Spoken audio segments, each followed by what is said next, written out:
Nantes, rattrapée par la peur et saisie par l'effroi, une lycéenne tuée d'une dizaine de coups de couteau, 3 camarades blessés, pronostic vital engagé pour l'un d'eux.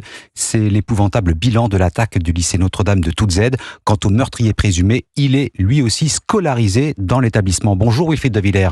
Bonjour Christophe, bonjour à tous. Envoyé spécial d'Europe 1 en direct de Nantes, le meurtrier présumé a été transféré et interné dans un hôpital psychiatrique. Oui, le psychiatre qui a examiné Justin P. a estimé que son état n'était pas compatible avec la mesure de garde à vue. En clair, cela signifie tout d'abord que le meurtrier n'est pas en mesure pour l'instant de répondre aux questions des enquêteurs.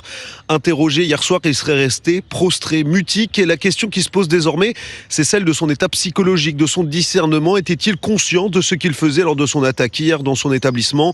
Son profil psychologique et ses idées politiques sont au cœur de l'enquête confiée au parquet de Nantes. Ses camarades de classe et les élèves de son lycée le décrivent comme un garçon réservé, voire dépressif, avec un comportement parfois étrange, lui qui évoquait ouvertement, toujours selon ses camarades, son attachement à Hitler et à l'idéologie néo-nazie.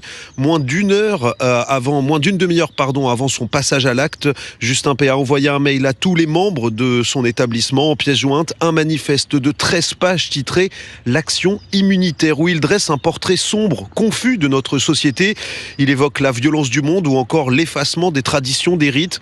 Le procureur de la République de Nantes, Antoine Leroy, a annoncé qu'il donnerait une conférence de presse en fin de journée aujourd'hui à 18h pour faire un point sur l'enquête. Wilfried de Villers, envoyé spécial d'Europe 1 en direct de Nantes.